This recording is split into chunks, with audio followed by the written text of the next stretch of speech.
This next line I feel was like made to bother me 25 years in the future. Tonight we're going to have ourselves a lumberjack match. And I'm like, oh God, another one. This is like the third one this month. And a lumberjack handicap match. And I'm like, oh geez, this is like the 30th handicap match this month. Yeah. A lumberjack handicap tables match. Welcome to the big time. It's Tales from the Attitude Era. Woo. Sporting your big time wrestling shirt today. Yeah. It's Tommy Blacha. You've got NWO. That's not even, well, it is, I guess it is owned by WWE now. Yeah. This is a WWE shirt, actually. It's not. Boo. Boo. It's nothing. That's nothing to brag about. Welcome to Tales from the Attitude Era. It's myself, Rob Pasbani from thestunner.com, and joining me as always, former writer for WWE in the year 2000, the Olympic grade writer himself, Tommy Blacha. Former writer for the Olympics. LA 84. Oh, very nice. Yeah. Just it's still a work. Just fools more people, a lot more people. Anyways, go on. That's cool. I'm a mark for retro Olympic gear, especially 1980 USSR gear, because it's so, I guess, a little taboo, but it looks really cool. I have this. Let me quickly show. Hold on. I'm going to go back and get my stuff. Hold. Okay, sidebar for retro Soviet Olympic. Yes. 1980. So my mom recently found this tea set. Ooh. And has the crazy Olympic logo. Like, I love the Olympic logo. Yeah. Soviet Olympics. Interesting. So interesting. So you're putting that into the pot for the card game? Yeah, and then there's this. Well, I see your adorable tea set, and I up you up one Olympic cookie jar. What? Oh my God! With both sides. Woo! That's hot. That's hot. Yeah, I love it. Yeah, speaking my language. I have other stuff too. What was the little mascot? Remember, it was like Chabritsky or something. Oh yeah. It's like their main like kids. I can't remember. It's like a little, it's like a little weird little gopher doll creature. Yeah. Oh, Awesome. I'm all into it. We'll start our Soviet Olympic 1980 podcast. That's for the Tales from the Olympic Era podcast. We're here to talk about the Attitude Era. Yeah. We're one show away from Judgment Day. We're reviewing the SmackDown from May 18th, 2000. It sounds like God is about to come. Like Judgment Day is coming. Right, yeah. I know. And we're in your hometown, the Joe Louis Arena in Detroit. I guess that explains the shirt you're wearing. Yeah, always fun. I used to work at Cobo and Detroit and Joe Louis as they're right next to each other, right? You said? Yeah, the best high school job ever, running hot dog buns to the concessions and selling peanuts and shit for 11%. I don't know why it was 11%. Saw all kinds of concerts in the 79, 80, and et cetera. So always a good homecoming. That was fun. Yeah, a good crowd overall. Always. I feel like with the show, you guys were ready to get to the pay-per-view. There wasn't much meat to the show other than to promote all the match. Like every segment did serve to promote the pay-per-view. So there's that. Yeah. But otherwise, not much happened. And to the point that you just kind of threw it all out there is my clean finished Smart Mark radar was like, oh, yeah. like I know. Rewatching this show, I was like, "Oh boy." Yeah. And not that I'm trying to be a nuisance with it, but there are some inconsistencies that I'd like to get to as we go through the show. Certainly. But I will say though, the card for Judgment Day looks fantastic, and you already had it all set up before the show, so there really wasn't much you could do. You even started setting up angles for the Raw after Judgment Day. True. And you know what? Because I started when I was watching this, I was like, Oh no, I got to have some responses for this. For clean finish fart mark. Clean fart mark. Clean finish smart mark Rob Pasbani. And I was like, I don't really have any for this show, but I guess overall, we didn't really. Certainly stuff that would come up like, okay, last week had too much this. We got to, do this. And, all from the fish stinks from the head down, put it that way, all from Vince or what have you. But for the most part, one thing, like it or not, about the Attitude Era was like, did the fans go home happy? I'm still think we're servicing the live fans every time. And this show was no exception, I don't think there was this, big faction, if you will. I'll use that correctly instead of, I still think, I'm still mad about Helmsley McMahon regime faction that we're going to go with faction. They can't settle on a name. Yeah, it's just like, why not regime? I can't remember. That just got kicked around in a weird, one of those overthinky ways. I don't know. It should be a faction. Well, technically it's a faction. Well, fuck off, technically. I remember just these conversations like, fuck it, do whatever you want. But, there wasn't like a big faction in the crowd of like disappointed, clean finish smart marks. There really wasn't at that point. And now you watch years later, like, yeah, that's certainly it. But, that's the historical context, if you will, is like they still went home happy. Heels got a rule, the fundamentals, so they get their comeuppance at Judgment Day. Or do they? And also it's very easy for me to say that because I have an additional 25 years of wrestling knowledge and wrestling, like watching wrestling to base this on. But if you go back to the time, like this was cutting edge. This was of the time, the wrestling was of the time. You're right. And even when before we were doing some earlier matches from the beginning of my tenure there, it was interesting where I don't think you were reacting to something, but it's kind of like, oh, it's a triple threat. And they're like, oh, wait a minute. There wasn't triple threats. That was really fresh, 3 people going, there obviously in the past there had been here and there, but, it wasn't all, polluted with all kinds of triple threats and kind of stuff. So, just 7 months ago, I was like, no, that was a fresh idea. So you always do have to look at that. Yeah, there's 25 years of the same thing going over and over that colors your attitude a bit. Table matches were fresh. This is the first year for table matches. So like it's different. Yes. I do try to look at it with that lens. So yes, I will give you that for now. But let's wait till we get through the show. The show kicks off with the McMahon-Helmsley regime. Michael Cole introduces them as the McMahon-Helmsley regime, but the graphic says McMahon-Helmsley Faction. Yeah. This is now 2 episodes in a row where you guys can't make up your minds. Very unlike Vince, I feel.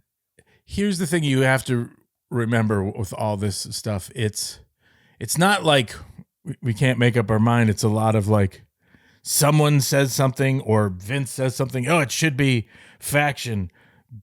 The studio people, whoever put faction. Michael Cole, I never got the memo production, thing. Oh, he says regime. It just it falls through the cracks because it's not that important. And it becomes more important because there's a mistake. And then like, what is it? Oh, shit.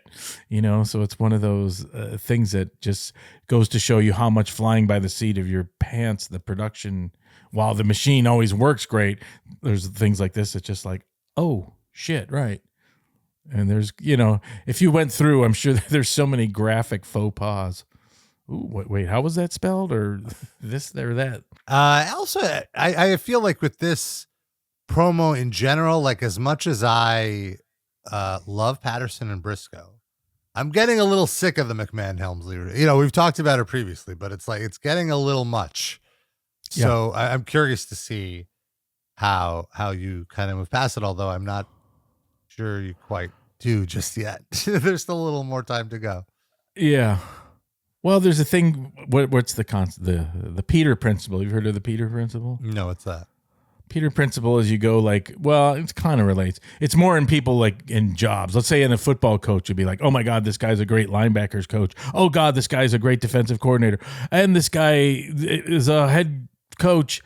Oh, he kind of stinks. He should be a great defensive. You go one past. So that's kind of like, I don't think it really applies, but you got to find the ceiling of it. And then you go like, oh, this is great. It's so great. Give it more.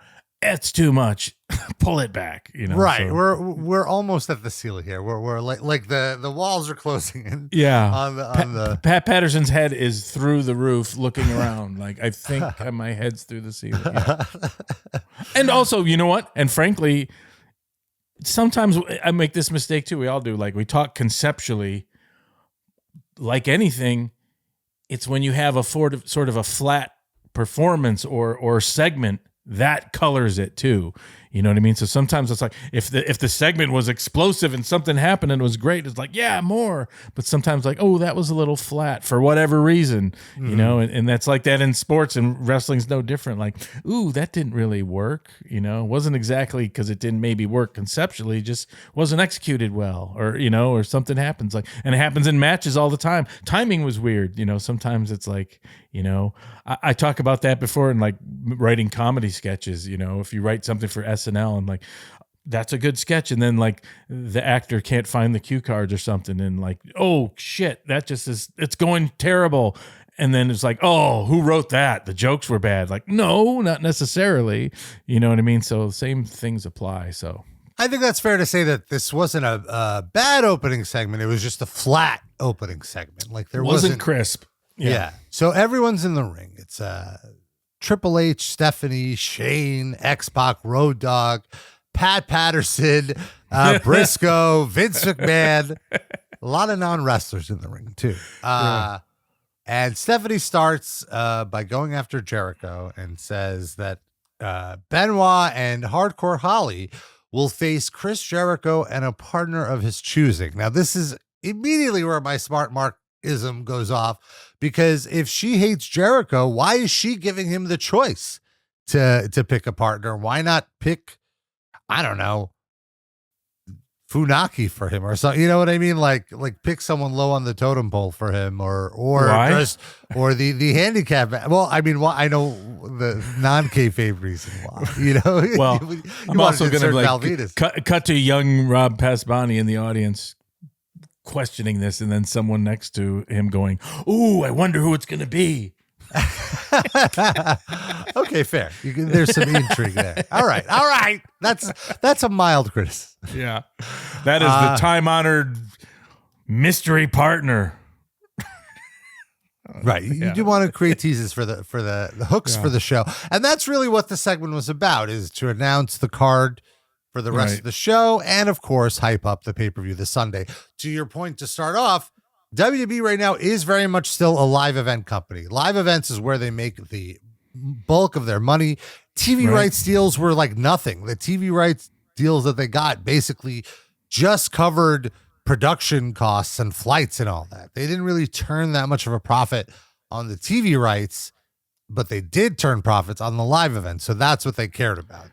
Yeah. And the pay-per-views, obviously. Yeah. And a million sneaky ways to earn money too, and going public and merch. But no, you're exactly right. And to me, that's a huge flaw of today. And we've said this before, the NFL in all of its apparatus is still a live event company.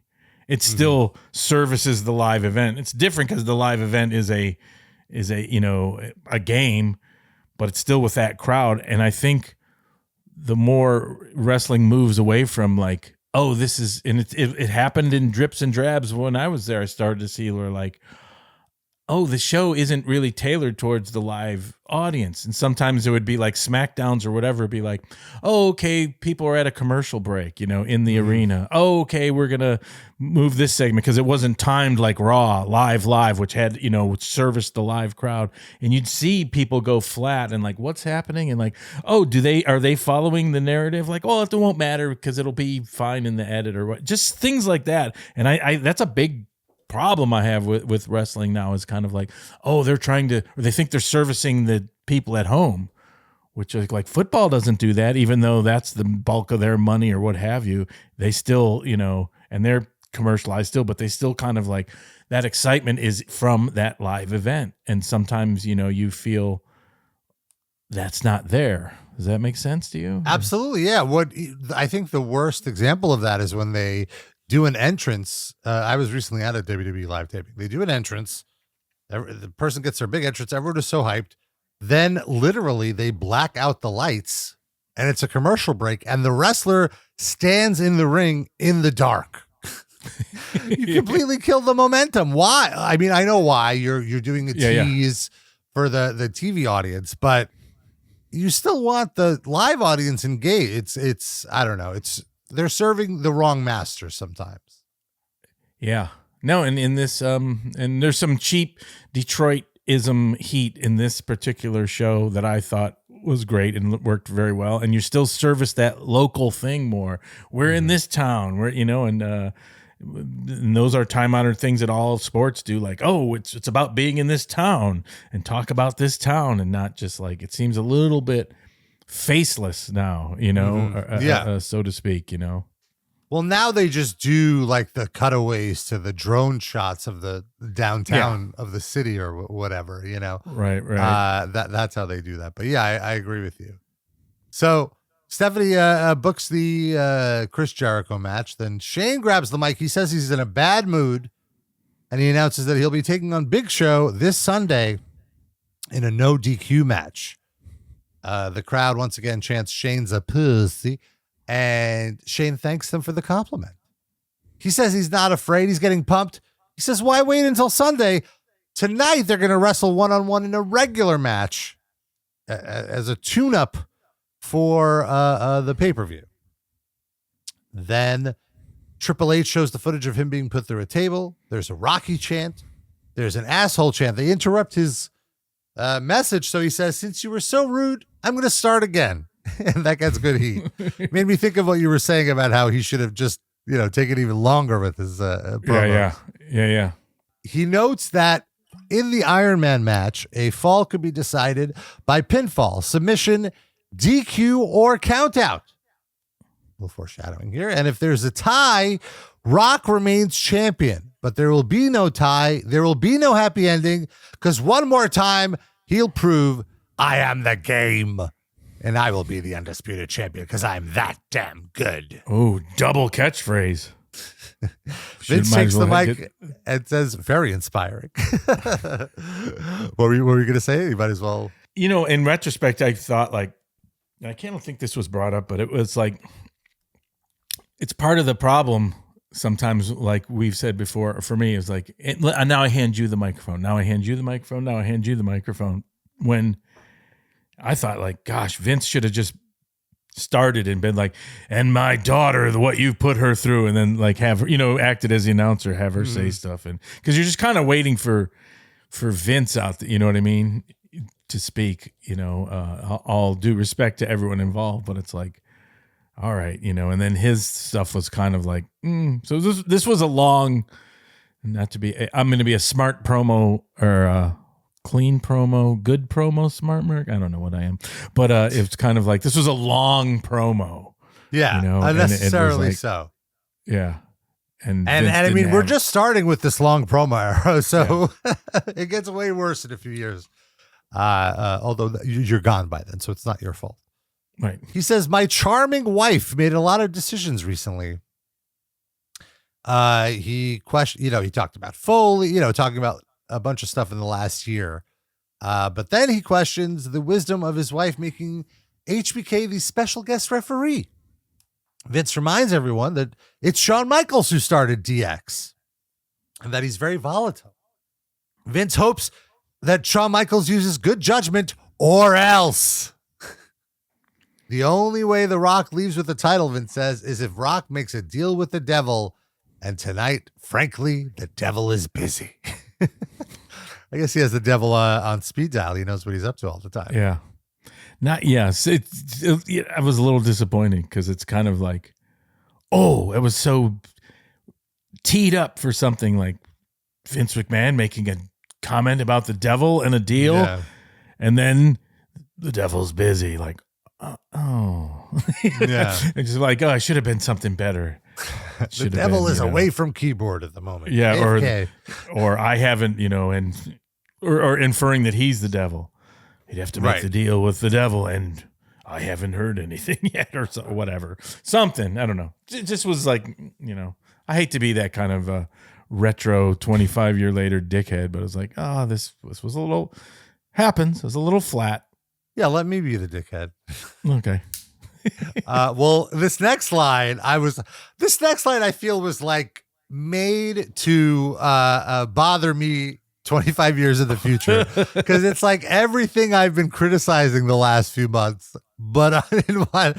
Tonight we're going to have ourselves a lumberjack match, and I'm like, oh God, another one. This is like the third one this month, and a lumberjack handicap match, and I'm like, oh geez, this is like the 30th handicap match as well. Yeah. A lumberjack handicap tables match.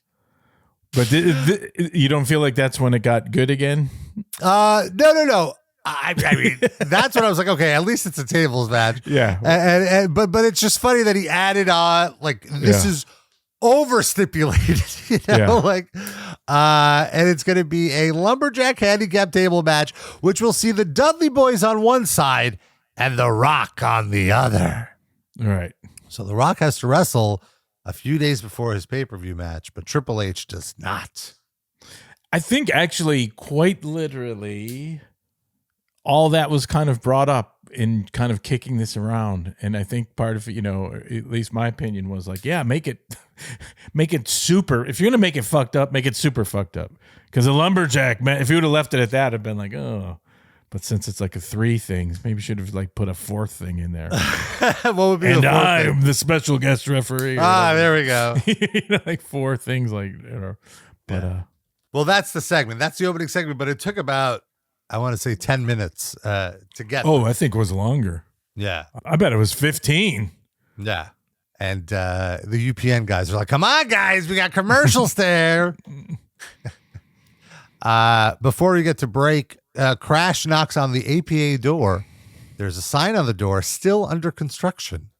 He opens the door, and Bradshaw tells him to close the door behind him. What, are you living in a barn?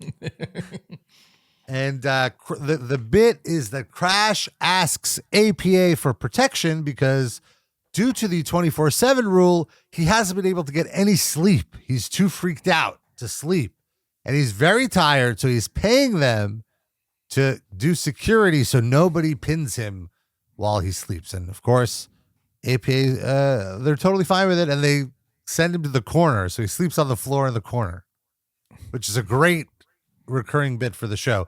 As we've established, for some reason, there's some edict that SmackDown has to have interstitial cutaways every episode. Or now we've established, I'm assuming here, just because it seems like this, not that it only happens on SmackDown, but it always happens on SmackDown. Well, frankly, it's easier to edit in. I'm always a fan of running bits and cutting away, whether it be bar fights, this, that, or always pitching. Sometimes it was more difficult on Raw because you'd try to either throw it in as if it were live, and like sometimes it'd be like interfering with like, oh, you're doing the bit backstage while you hear someone's entrance music and you got to get the tape to the truck, and there's just a lot of complications where you can just run these in SmackDown and edit them in later. And sometimes SmackDown, it's the pleasure of it being edited. Be like, okay, we'll just smooth things out, cut this match down, do this, that, the other. So there you go. Makes sense. So then after the break, we have Scotty 2 Hotty versus Kurt Angle. The two of them will be competing in a 6-man tag this weekend with Too Cool and Rikishi taking on Kurt, Edge, and Christian. And so you're having singles matches all night to promote the match. Easy that's peasy. the other thing. That's the other thing I realized about this pay-per-view is there's only like 5 or 6 matches. So you really have to stretch out the promotion. Right. Whereas like typically you have 8 matches, so you could keep things moving with that. Angle cut a great promo. He says, being an Olympic gold wrestler, I thought I'd seen every wrestling move. But he says, since coming to the World Wrestling Federation, he's seen moves he's never seen before. He mentioned the stink face, and he said, one of the single most insulting moves in the country, the worm. People, the worm is not a sanctioned wrestling move. It's true.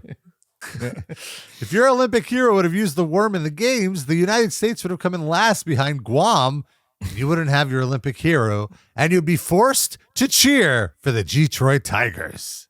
Yeah, Ooh, cheap, but hiss. why not? And they really were bad at the time.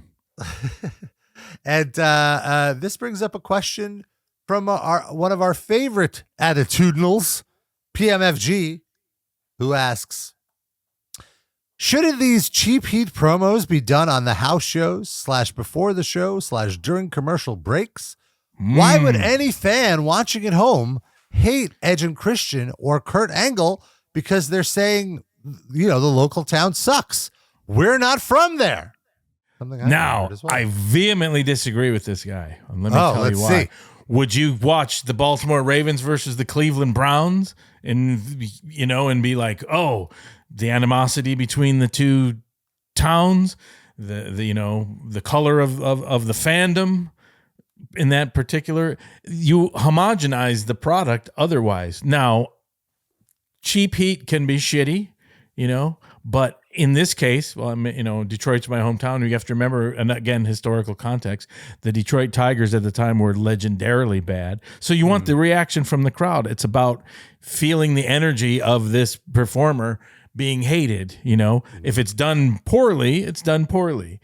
So does everything have to be spoon-fed to like a mass national sort of audience? You can't get any sort of like local flavor. In fact, later they do a huge thing because talking about the Red Wings and the Colorado Avalanche, which had one of the biggest rivalries of all time in hockey, and they make fun of it. So for me, if it's done great, it's done great. And I like pumping up the local flavor, whether it's cheap heat or not. And again, if it's, if cheap heat is executed bad, I get it. Like, yeah, who cares? But you want to feel the energy of the performer being hated, however you get there. And, and the more I think people like talking about the local town or the city and making fun of it. Hey, when Kurt Angle went to fucking Pittsburgh, and this was one of my proudest moments, and we talked about like, Mario Lemieux was like this huge Pittsburgh icon who came back from cancer to play again, and that when and Kurt Angle's from Pittsburgh, and when he said like, your Mario Lemieux didn't have the courage to come back from cancer, the boos were so thunderous. The fucking heat was so palpable, and you're going to take that away and say like, well, I live in San Diego. I don't care about Pittsburgh. No. So thanks for listening. Pushback on that. Pushback, huge pushback, so for that moment, it doesn't matter that the person at home doesn't care about the local insults, you're saying. Right. If it's done great and the heat is there, yeah, I agree. If, and we always boil down to that. If the cheap heat is done poorly, then you get to be like, for whatever reason, like, I don't care about that. I don't care about that town because it was weak. Yeah. So Scotty almost immediately teases the worm. He hits it. Kurt Angle rolls out of the ring, rolls back in the ring. Scotty gets on his shoulders, goes for a victory roll. Kurt Angle drops down, sprawls, turns it into a pinfall. I wouldn't say steals the victory, but squeaks out the victory in a very short match. And backstage, we see the APA still playing cards, and Crash is knocked out, and the joke is that he's snoring. And they're all like, geez, I really need to sleep. Now, this segment, if this was the one segment where my smart markness was absolutely off the charts, more so than any other segment. Chyna comes out. She's looking great. She says, there will be no triple threat this Sunday. Instead, the winner of this match will face Eddie one-on-one for the European title. And I want to mention, Chyna didn't quite explain which triple threat there wouldn't be. The viewer had to put it together. Right. Essentially, she's saying it's going to be Perry Saturn versus Dean Malenko, and the winner will face Eddie Guerrero, whereas previously it was a triple threat between the three of them. You just confused me now. Then she's introducing the competitors, the wrestlers. Now I'm talking WWE speak. She says the first competitor has the ability to hunt birds and squirrels at the same time, and then makes a motion with her hands, implying that Saturn is cross-eyed. It's Saturn. Your second competitor is the light. Is he cross-eyed or is he googly-eyed? Oh, is that? Well, I don't. He's got a wandering eye. Yeah. Cross-eyed is both looking inward. Oh, okay. I thought it could go either way. Yeah. I guess a lazy eye would be the term. What's wrong with googly-eyed? A little silly. All right. Google is a trademark term. All right. Googly. Your second competitor is the light heavyweight champion, Mr. Personality himself, Dean Malenko. Now, I know backstage I've heard that Dean Malenko is quite the personality. So he's funny. Yeah. And we learned that our special referee for this match is your love machine. Nice little tip of the hat. Eddie Guerrero. Eddie Guerrero's former tag team partner was Art Barr, Love Machine. So I like that he's co-opting the name. I guess they were tag team together as the Love Machines, right? Or no, they were Los Gringos Locos. That was the team. And I think Art Barr has a googly eye. so much connection here. During the beginning of the match, when Saturn and Malenko are actually doing some wrestling, Cole and Lawler spend the time talking about Shawn Michaels being the special ref and saying that there were rumors at WWF.com that Shawn Michaels isn't happy with the heights that The Rock has reached in the WWF. So they're already teasing some heat here. What a weird phrase. I'm not happy with the heights he's reached. Yeah, you have something against The Rock? No, I'm just not happy with the heights that he's reached. The phrasing is weird. Like they're essentially saying they don't like how big The Rock is. He deserves everything he gets. He's a fine performer. Just the heights that he's reached, I'm not happy with those. All right. It is weird. Saturn's punching Malenko in the corner. Eddie tries to split it up and is very, very aggressive. And he even knocks Saturn into Malenko. The two of them argue.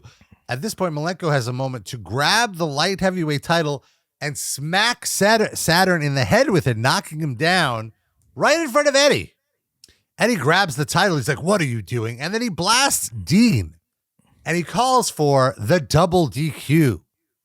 And we hear that it's a draw, and both of them would fight Eddie this Sunday. Now, here's where my smart Markism is. Yeah. In a triple threat match, for a title, the main thing, and again, obviously this is with 25 years of knowledge, is that there is no champion's advantage. It is, in fact, a disadvantage for the champion, whereas in most matches, the line is always the champion must be pinned or submitted. If it's a count out or a disqualification or a draw, the champion retains. There's no such advantage because there is no disqualification in a triple threat match. And the title can change hands without the champion even being pinned. Right. So if Eddie Guerrero convinced these two schmucks to agree to this match, it would be for his advantage. It would be advantageous to Eddie to retain the title for it to only be a singles match. I wish you were. Go ahead, finish. But here he is, costing himself a singles match, now putting himself in worse peril, giving himself a greater chance of losing at the pay-per-view this Sunday. What's going on? I wish you were an announcer and said that whole thing to Eddie Guerrero after the match, and then he could have just said like, "Oh yeah, you're right. Guess it was a bad idea." And then next segment. Yeah, look, I understand. No, you know what? It reminds me, or going back to pull back the curtain a little bit. It's one of those things where setting up all this stuff. I remember, okay, there's all these promos. There's too many promos at the beginning. Okay, setting up all these weird quirks, and then the clock's ticking, and then kicking around this idea of God, I remember even why is Chyna booking? There's so many problems with Right. this, frankly, Yeah. if you want to get to it. Why is Chyna booking? Why does she have authority? Yeah, but it's better if she says it. Like, so then, would no one else would care because they have all other stuff. And I think even like writing out things like maybe Chyna and Eddie are complaining to Vince or someone or Stephanie during this, so they help set it up, right? Because they have their agenda, and they're gonna, it's just one of those things. Like the clock kept ticking, and like, no, she's already got too much, and that's not gonna work, and we'll just give it to Chyna, who but she's booking the match, doesn't matter, fuck it. So I didn't even mention that aspect of it. I assumed what happened was Chyna went back there to like Saturn and being like, why are you letting Dean into this match? This should be your match, right? You should face him tonight, and then the winner will get Eddie. And then she went and told Dean the same thing. Well, you have to remember, too, and I think, God, I would have to talk to Wirtz to remember, like, there's a lot of, like, here's some segments. There was things like that. There's so many segments, and they run into each other in the hallway, and this and that, and no, that's too much. It's like, okay, here's all these possibilities. There's all, yes, she runs into Stephanie. She gets the power to book this.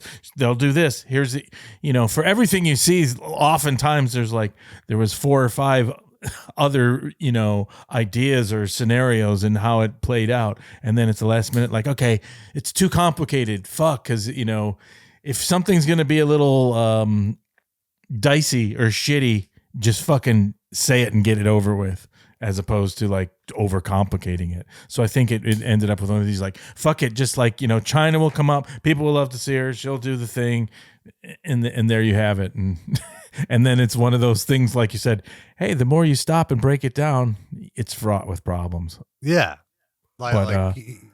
He's causing harm to himself. Right. Although one could argue he's softened up the competitors. That's true. That's fair.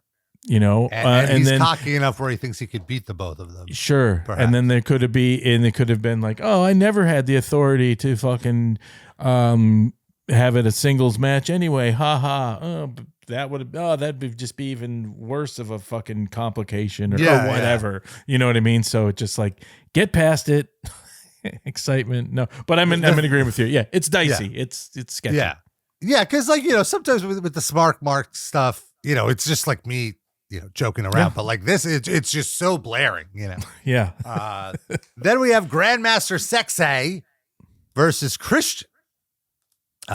Basic quick match ends with Sexay doing a roll up and holding the tights, a heel maneuver by a face that the crowd loves because everyone hates Christian.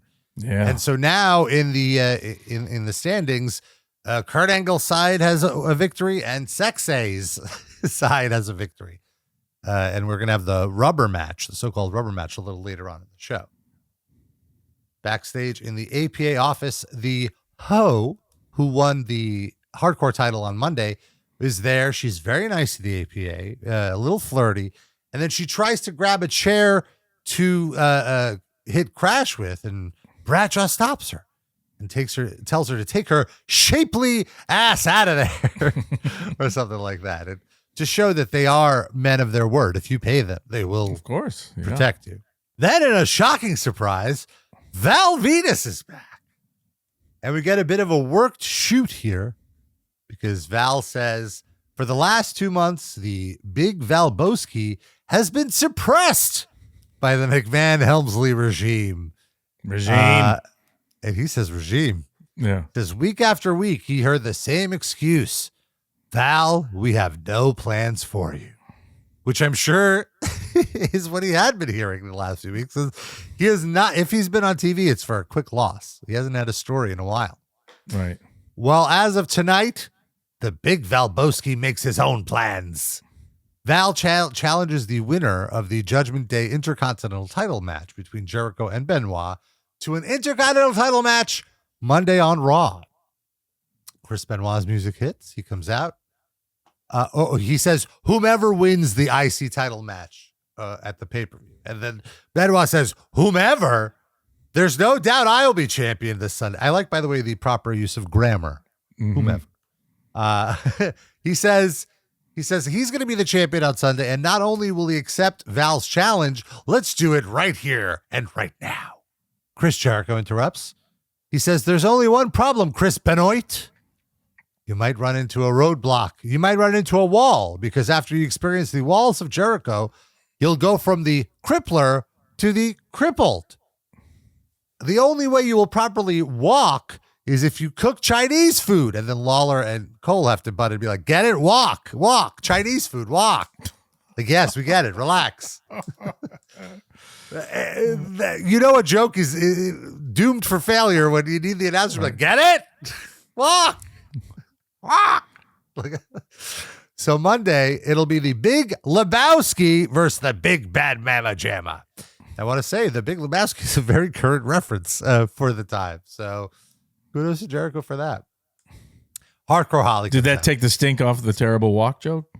Yes. For me, yes. Okay. Just because I love that movie so much. So glad for the crossover.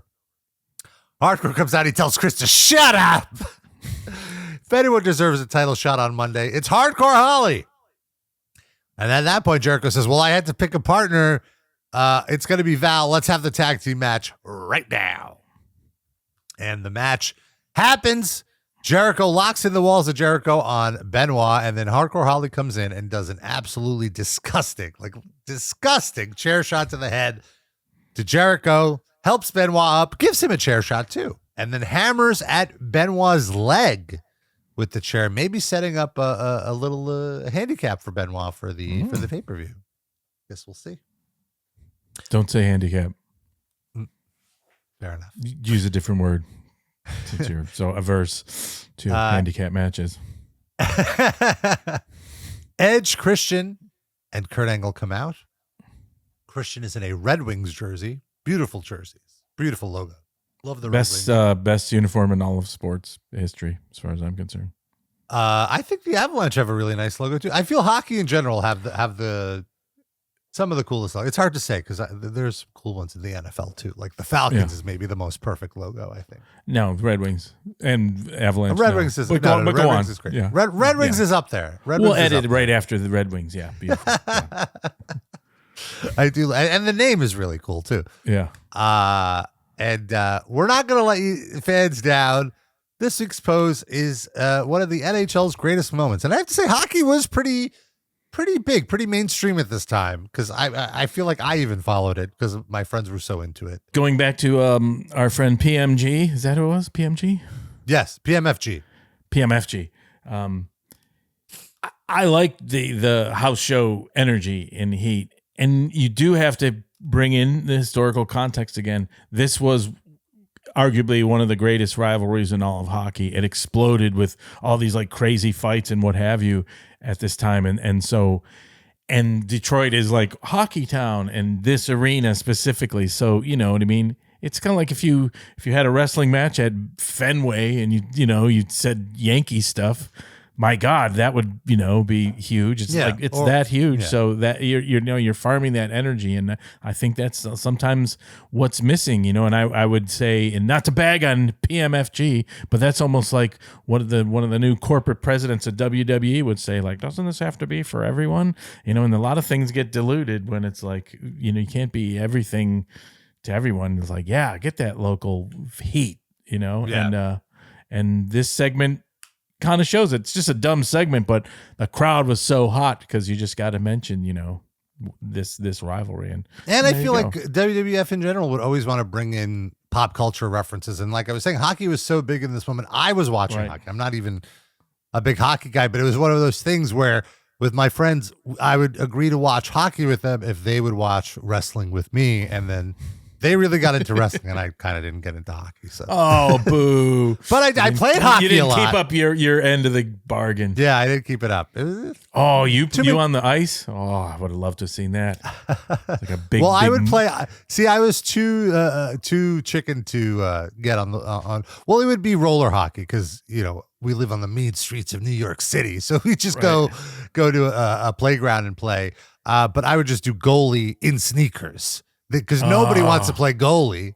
Everyone wants to play in the game. That's what I played goalie. I love playing goalie. It's so fun. It's really, it's very, stressful. And since I was a wrestling fan, I would spend the time that I'm not defending just talking shit, cutting heel promos on the other team, to the point that like one time I remember I got so in somebody's head, and I suck as a goalie, like whatever, that like they scored like 2 or 3 goals at me, and then they started being like, well, not talking so tough now, right? Not talking so tough now, right? And like they cut a promo on me, and I considered it a victory for me because I got so in their head that they had to like they scoring 3 goals or whatever wasn't enough. They had to like shit talk me too.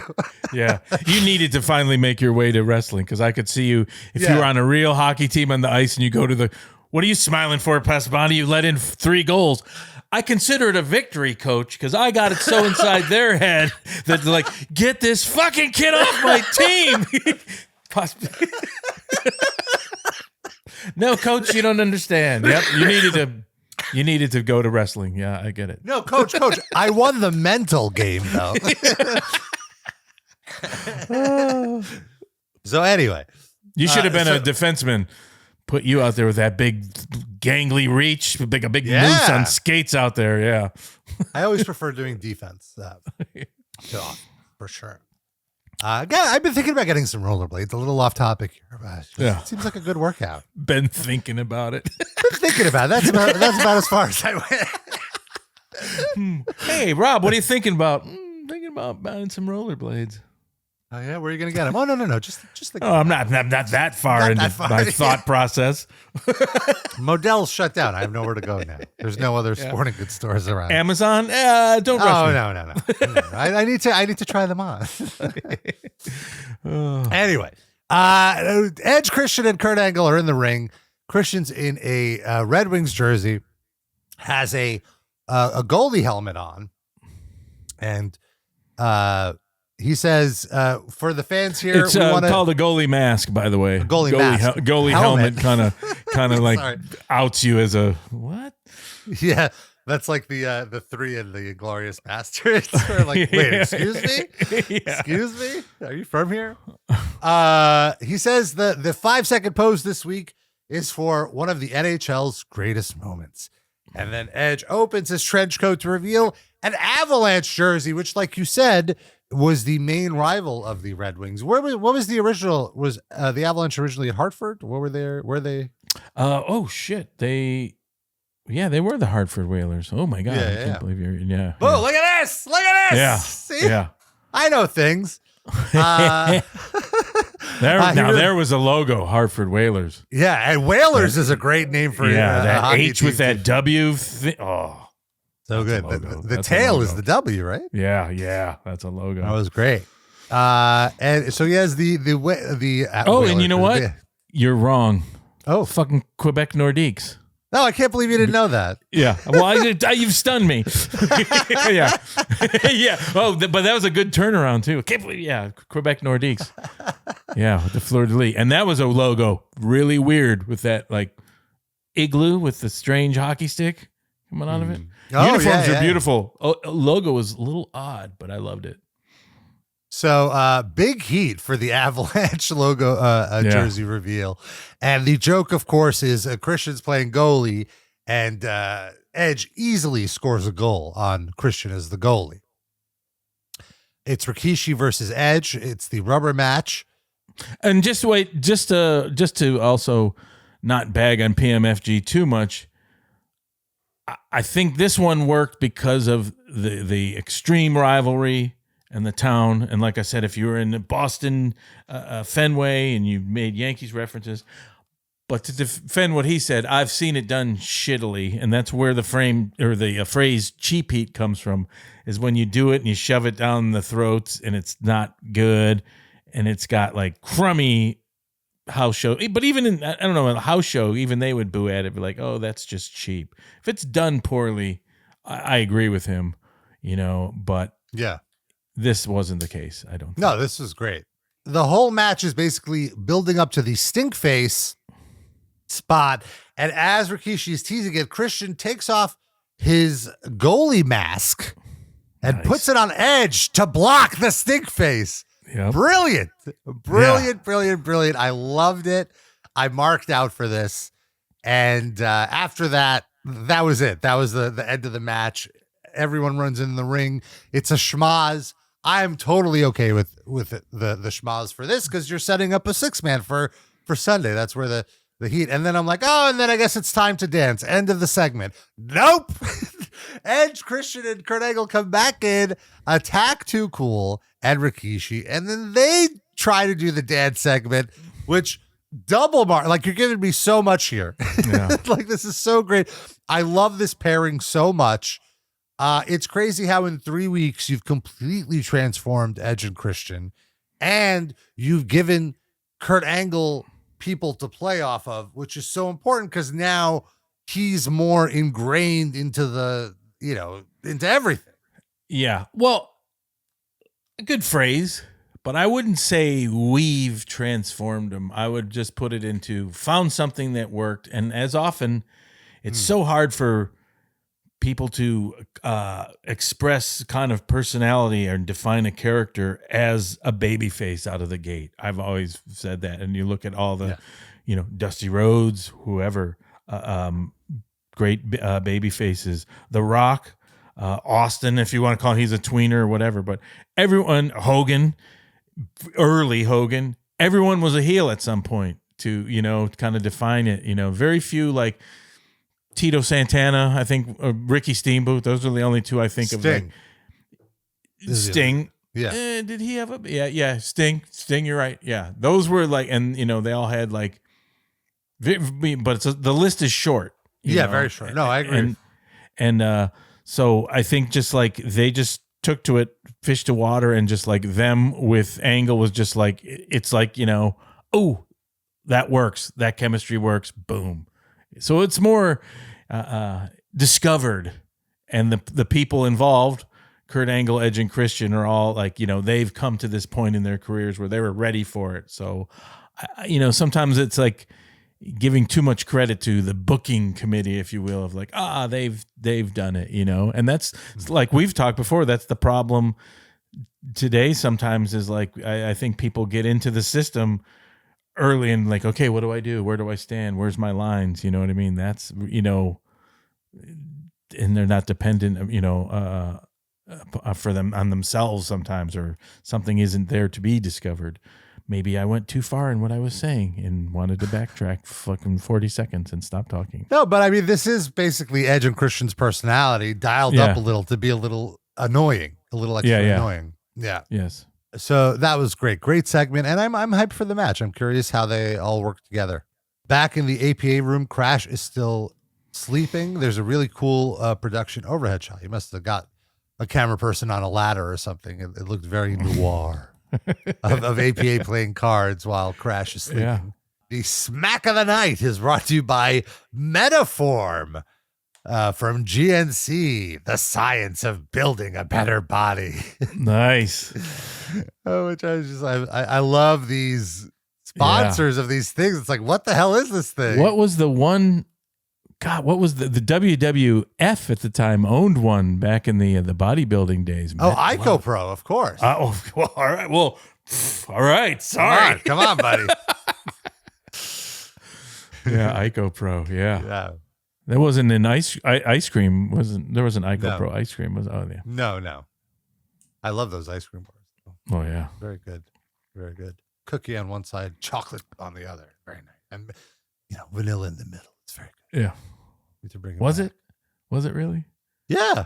Oh, they did a ice cream sandwiches relaunch a few years ago, and I got it. It was good. It's a good combo. Cookie, ice cream, chocolate.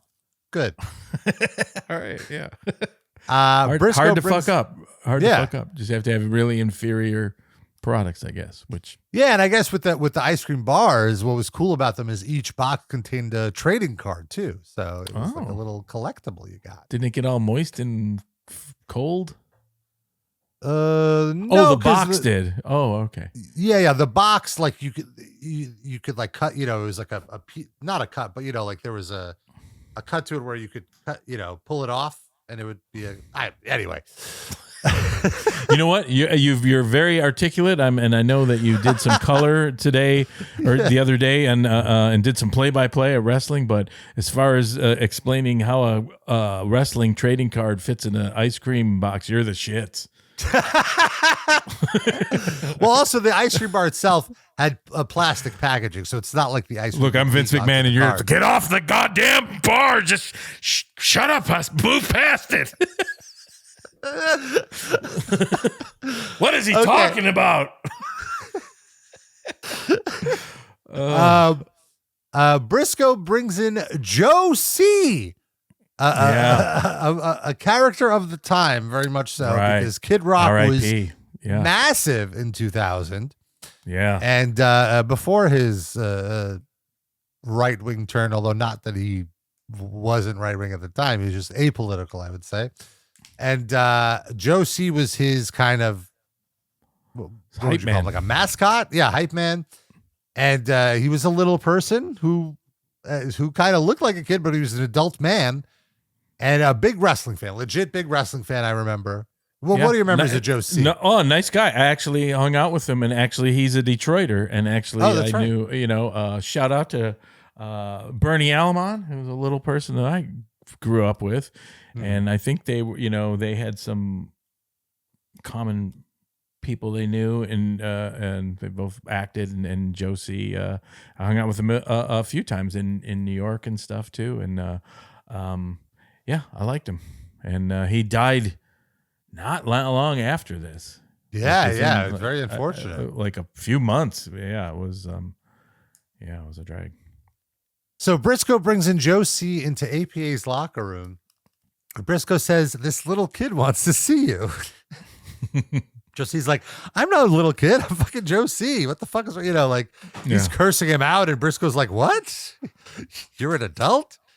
APA is very excited to see Joe C. And then they leave the APA locker room or what have you with Joe C to party. And Brisco notices that Crash is sleeping. It's just one of those dumb things I like too, just the word, because you do have to realize, like, now people watch it. Joe C, he was huge at the time in the zeitgeist. It was like, oh my God, I mean, he was no, absolutely one of those characters. And just that you feel like, oh, of course the APA would know him and he would know them. Oh yeah, let's go do this in that weird world. And then Briscoe's, I'm ignorant to it all. It's just like, Brisco wouldn't know who Joe C is. Right. Yeah, but APA would. Absolutely. We have Big Show versus Shane, allegedly.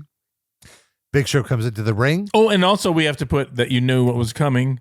Oh, his hour's up. He's still asleep. You knew, now you're just waiting, like, well, who's going to pin him while he's asleep? Yeah, it took a different turn. I thought that APA were just going to be counting down and then they would take the pin.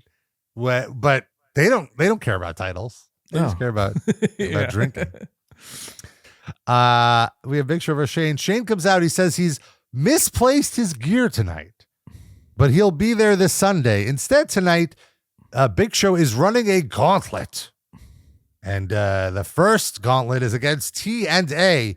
They never quite explain what the gauntlet is. Usually it's just a one-on-one match. You get a pinfall, another guy comes out.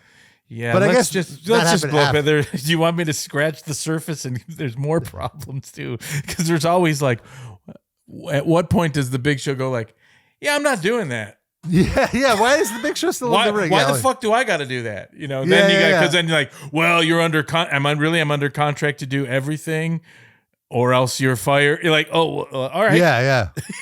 Right. Yeah. Like, why would he agree to this? Well, okay. So first it's TNA. Show destroys them. He's way higher up on the total pole, so he destroys them. No pinfall, and then Shane introduces the next opponents for him, Bossman and Bull Buchanan, who are even bigger herbs, I would argue, even lower on the totem pole. So now it's 4-on-1, and Big Show is fine with destroying 4 people. Then he introduces Road Dogg and X-Pac as more opponents. 6-on-1. Shane runs. So at this point, I'm like, wait a minute. Like, Test is in the ring with X-Pac and Road Dogg. Like 3 months ago, X-Pac broke his nose and like he hated it, And then like, why is Test in there even? You know, like there's so much. And then I'm like, all right, now that's me being like the Pasbani in the crowd. Like, let it go.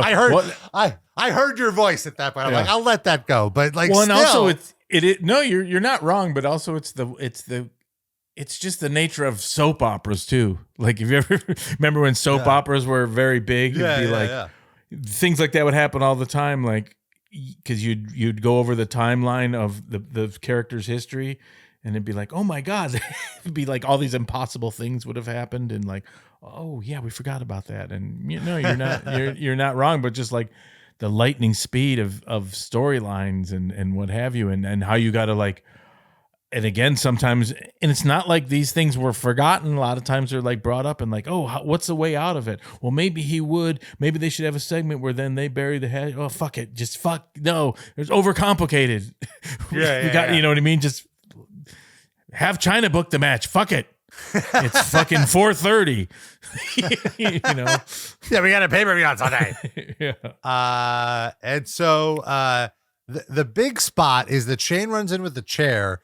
He stands on the chair, and then he mock choke slams Big Show when what's really happening is T&A are lifting Big Show up, which is still pretty impressive. The two guys could lift up Big Show, and they do a choke slam spot on Show, and then everyone celebrates. And again, Test is right near X-Pac, and they both raise their hands together. Like, he could have at least been like, you know, like, hey, you know, I'm not friends with you. I just don't like Big Show or something. There could have been some...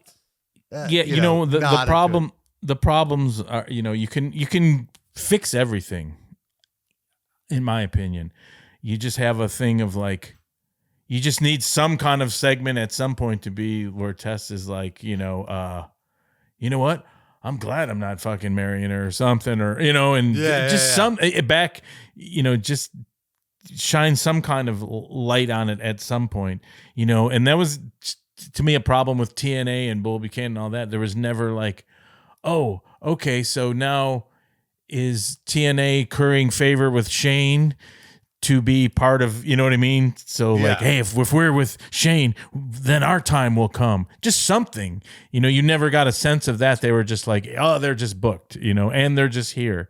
You know what I mean? They didn't have to have big mic time or just, you know, I think that was a mistake. That's all they needed, something to be like, why are they there? Then you could even herb them out or be like, what the fuck? That didn't work out. Or, oh, I know we're part of, you know what I mean? But we're part of, you know, you even with the fucking Mean Street Posse, you knew like, oh, they're Shane's friends and they're there and they were hurt. You know, they could be an elevated version of that. They could be like Shane could just say to them, you know, oh, you know, if you fucking play your cards right with me, you never know what's going to happen in the future. And then he could string them along, and at least you'd know why they were there, or they'd be ready to either elevate and be, oh, we're through with this, or fuck, we got to like fucking do this because this is part of the system we're in or whatever.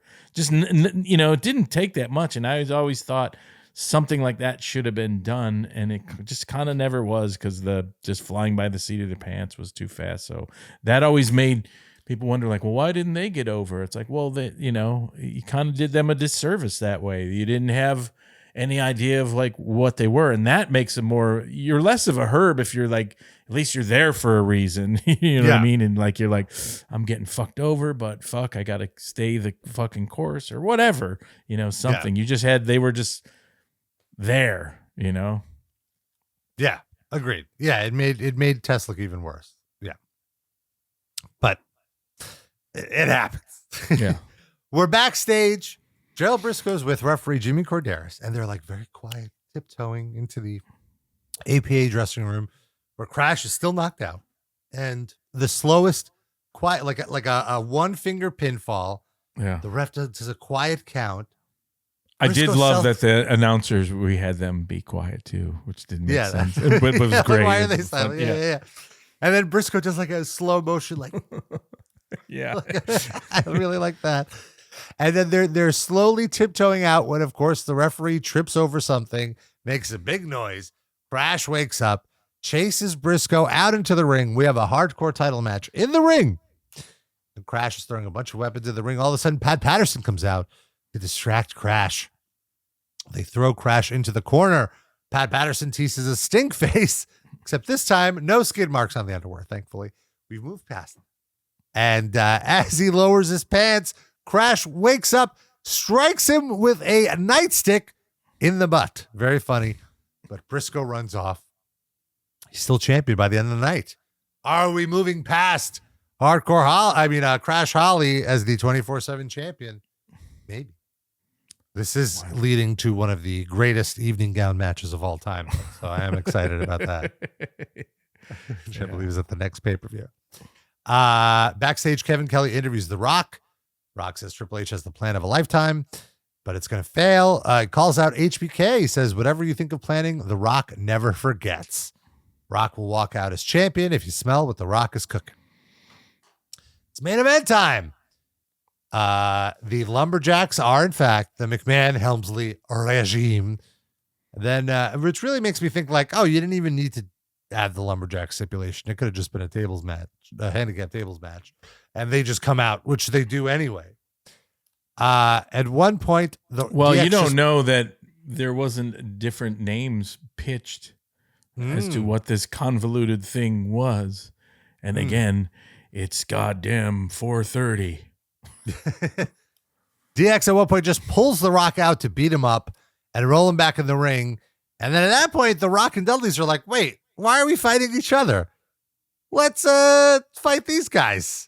So they all roll out together and try to, get one over on the McMahon-Helmsley regime. Let's call them the McMahon-Helmsley Faction regime. Okay. Then all hell breaks loose. It's a total schmaz. Triple H and Rock are going at it. At one point, Devon puts Test through a table. Rock low blows Triple H. Bubba goes on the top rope. Tori low blows him. And then in a very, very awesome looking spot, X-Pac with his back to the ring does an X Factor from the top rope through a table. Coolest thing in the show. Triple H dominates The Rock, rolls him into the ring. Rock mounts a comeback, about to put Triple H through a table again. X-Pac stops him, and Triple H rock bottoms The Rock through a table.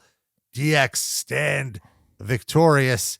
And Vince McMahon goes, and the winners of the Lumberjack Handicap Tables Match, D-Generation X. Like, all right. Yeah. Well, at least he's actually paying a little respect to the clean finish smart marks by saying like, okay, I'm going to lean into this and let you know that I know how ridiculous this is. Yeah. And, so instead of. Well, yeah, like ultimately it was a plan. It was a plan to set up all three guys to get beat up by DX, since X-Pac and Road Dogg take on the Dudleys and Triple H takes on The Rock. So. Yeah. And it was a little bit, at least instead of like, oh my God, all these convoluted gimmick matches. And then at least you have a Vince McMahon character's like, yes, that's right. And I'm going to make it even more ridiculous. Fuck you. So at least there's that little angle helps a little bit, I think. Yeah, no, it serves to promote the pay-per-view, and it definitely made me want to watch the pay-per-view and not the SmackDown. Yeah. So, but look, I'm very, very hyped for the pay-per-view. I'm excited. We're going to watch it next week. I'm very excited to see how this Iron Man match holds up, because I thought it would suck going into it, but it rules. It was great. Do you think all the results are going to be the same as 25 years ago when you rewatch it? I think so. I don't remember the rest of the show. I do remember. Sometimes I wonder about you. Be like, does he know that it's not going to be any different?